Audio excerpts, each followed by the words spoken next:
आज फिर आप लोगों से कहेंगे, जब कोई दुख आए ना, कोई तकलीफ आए, कोई कष्ट आए, बहुत बड़ी समस्या में गिर गए हो, बहुत तकलीफ में हो,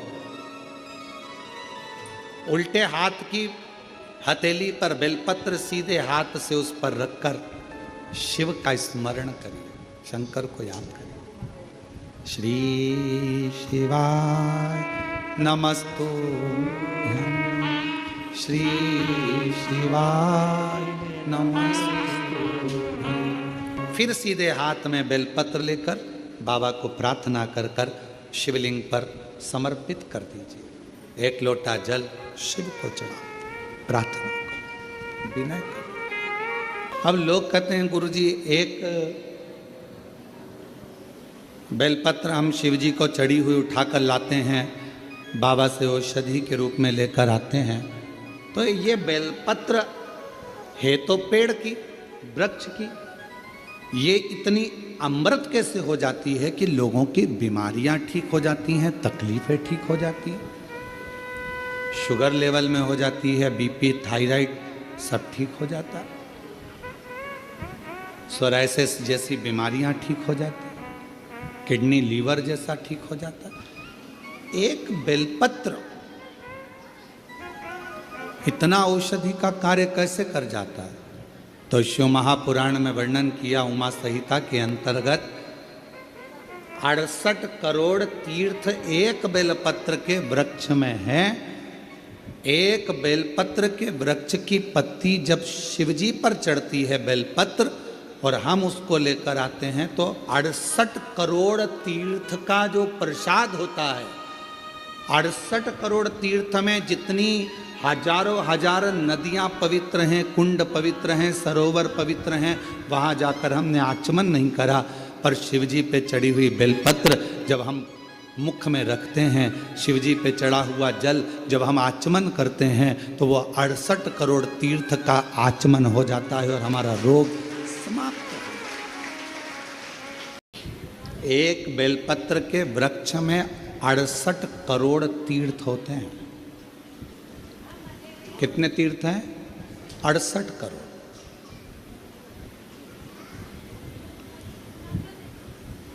एक बेलपत्र के वृक्ष के अंदर 68 करोड़ तीर्थ होते हैं। और जब हम एक बेलपत्र तोड़कर शिवजी के मंदिर में लेकर जाते हैं, शंकर भगवान को जब हम बेलपत्र समर्पित करते हैं और जब बेलपत्र समर्पित करने के बाद एक बेलपत्र हम अपने लिए औषधि के रूप में लेकर आते हैं तो लोग पूछते हैं कि शिवजी पे चढ़ा बेलपत्र क्यों खाना चाहिए? एक वृक्ष बेलपत्र का जिसमें 68 करोड़ तीर्थ है।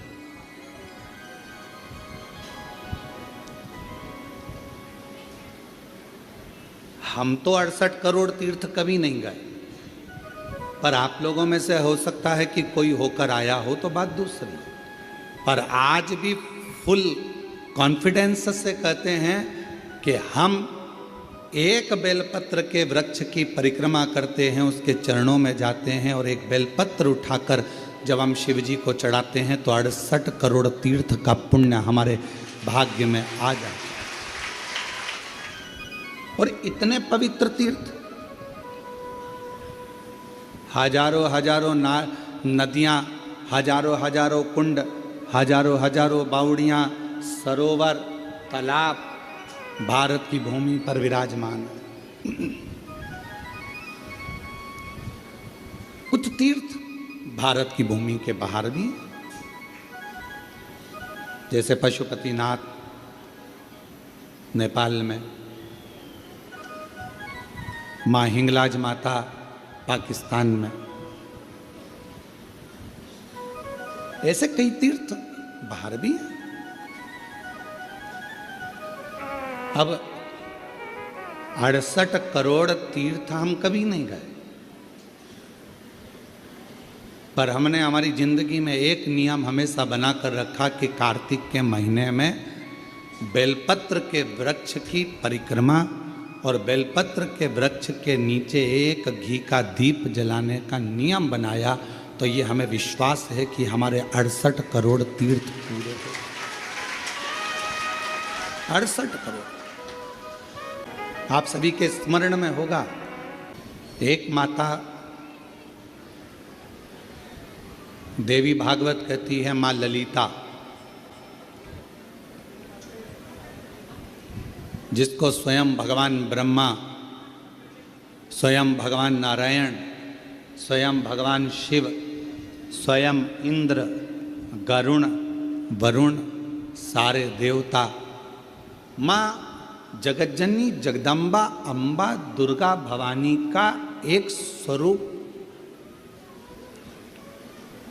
भंडासुर को मारने के लिए प्रकट करते हैं।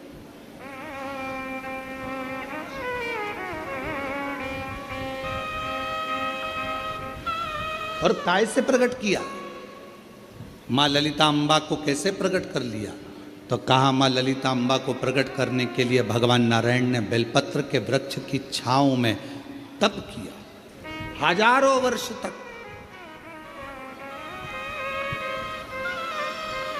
ब्रह्मा जी ने साधना करी हजारों वर्ष तक बेलपत्र के वृक्ष की छांव में। इंद्रदेव ने तप किया हजारों वर्ष तक बेलपत्र के वृक्ष की छांव में। आज इस व्यासपीठ से हम कहें आप सभी को, जितने भी श्रोता श्रवण कर रहे हैं कथा को ऑनलाइन, आस्था चैनल पर, फेसबुक, यूट्यूब पर या बाबा कुबेर भंडारी की इस भूमि पर, जब भी आपका कोई भी तीज त्योहार पड़े, आपके घर में कोई भी त्यौहार आवे, आपके घर में कोई भी उत्सव आवे, आपके घर में बच्चों का जन्मदिन आवे, आपकी शादी की सालगिरह आवे, आपके घर में कोई भी विवाह आवे, आपके घर में कोई भी अच्छा कार्य हो, कोई त्यौहार आ गया, दिवाली आ गई, दशहरा आ गया, कोई नवरात्रि आ गई, गणेश चतुर्थी आ गई, चतुर्थी आई, छठ आई, कोई भी व्रत आपका पवित्र कोई उत्सव आया, तो एक काम जरूर करा करो, बेलपत्र के वृक्ष के नीचे जाकर एक घी का दीपक लगाया करो और श्री शिवाय नमस्तुभ्यम जरूर बोला करो, फल दो। एक घृत का दीप बेलपत्र के वृक्ष के नीचे अगर आप एक क्षण के लिए भी बैठे हो तो वो फल देगा। शिव कथा कह रहे,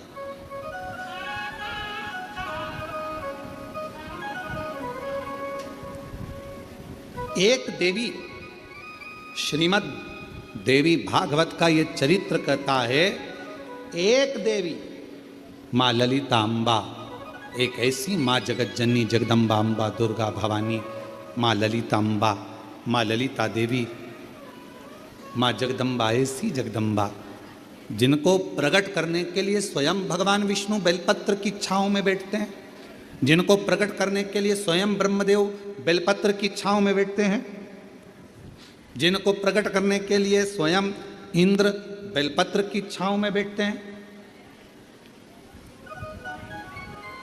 बल बढ़ता। बेलपत्र के वृक्ष के नीचे एक बार अगर आपके मुख से श्री शिवाय नमस्तुभ्यम निकल जाता है तो समझ लो कि 68 करोड़ तीर्थ में बैठकर तुमने ये मंत्र जप लिया। 68 करोड़ तीर्थ में बैठकर इस मंत्र का जाप किया।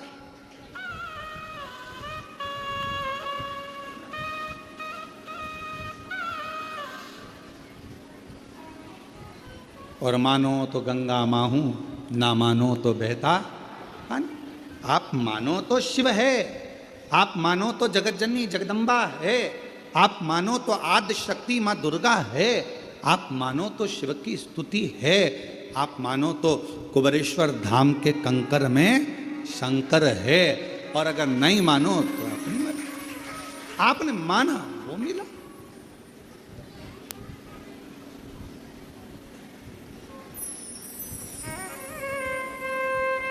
आप स्वीकार करें, ये आपके ऊपर है। मिले भले धोखा किसी ने दे दिया,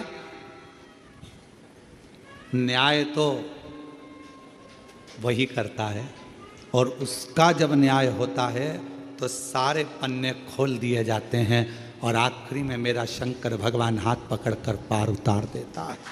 पार सबको थोड़ा प्रतीक्षा करिए, थोड़ा इंतजार करिए, थोड़ा बाट जोइए, इंतजार करिए, प्रतीक्षा करिए, थोड़ा प्रतीक्षा करो,